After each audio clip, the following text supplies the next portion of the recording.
Good afternoon, welcome to GrainTV. My name is Cody Bills. Today is Wednesday the 26th and we had the market trading lower here today. Let's turn over to the grain hedge trading platform and see where we close off the day.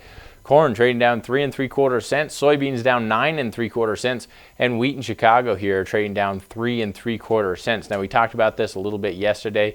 We were really feeling that based on the way we traded, based on what's going on in the outside markets, that it's likely we see a little bit more selling pressure here today. So let's turn over and take a quick look at the charts and see what sort of damage is done. First thing we'll take a look at is, of course, soybeans. You'll notice soybeans back on Monday traded down sharply, was able to bounce back from the lows, closing on the upper half of the trading range. This chart here, this is a daily chart, and this is available on the Grain Hedge Standard Trading platform. The nice thing about this platform is that it's linked to your quote board. So you don't have to build these charts every time you want to look at them. All you have to do is click on a commodity and it's linked right to it so you can view the daily chart. So let's go back to kind of what I was talking about.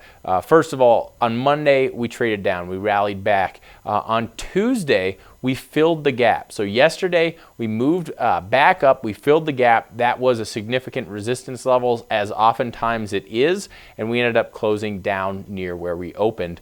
And today we get more continuation to the downside. I wouldn't be surprised to see this trend continue. There's a number of reasons why I believe that it's likely to continue. First off, weather seems to be relatively favorable in the 8 to 14 day forecast. It looks as though there's going to be above average moisture in the northern part of the grain belt and also in the eastern part of the grain belt. So that to me seems relatively positive as we move through the grain filling time period. Secondly, for soybeans in particular, the USDA forecast was in line with what Pro Farmer found when they conducted their tour, scouting many fields throughout most of the Midwest.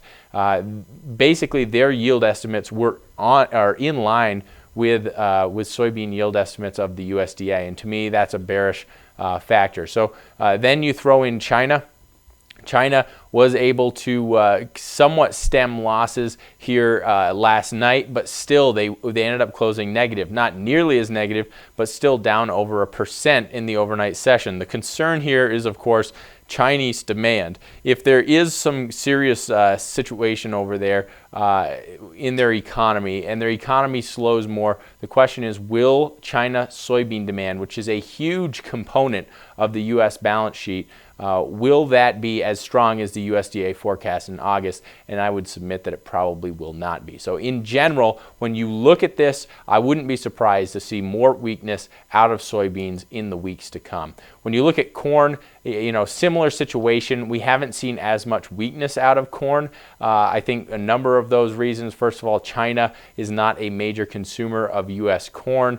Second of all, we have a situation where we have Pro Farmer estimating 4 bushels below the USDA estimate. That's a little bit of a bullish deviation between forecasts, and to me that's another reason why corn seems to be kind of hanging in there. But keep in mind there is support down here. Wouldn't be surprised if we try and test it. It most likely will hold, but I would be concerned when you look at this and you look at the weather going forward. There doesn't seem to be any sort of risk of early frost threat, at least as of now. There seems to be ample precipitation in the forecast, and so those things will most likely weigh on prices. But in general, I do think corn is going to show relative strength compared to soybeans here in the weeks to come. Let's talk a little bit about the weekly ethanol production numbers. You'll notice that this week we did decline 13,000 barrels per day down to 952,000 barrels per day. So a little bit of a decline there in weekly production. This is typical for this time of the year. We are still 87,000 barrels over the 4-year moving average for this week in the marketing year. And we're 39,000 barrels per day over what we booked last year, what we produced last year during this week. So production still is strong. We're about 4.5%. When you look at cumulative ethanol production, we're about 4.5% over what we saw in 2013. So in general, ethanol continues to be strong here despite a little bit of a decline week over week.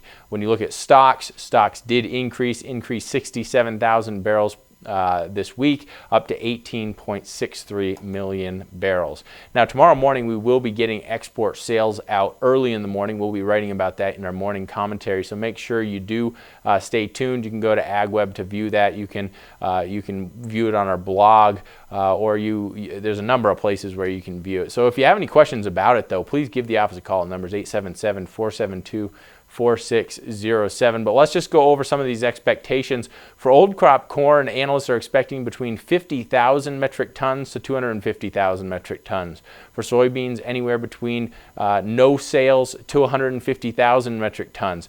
Analysts are expecting for wheat to be somewhere between 225,000 metric tons and 400,000 metric tons.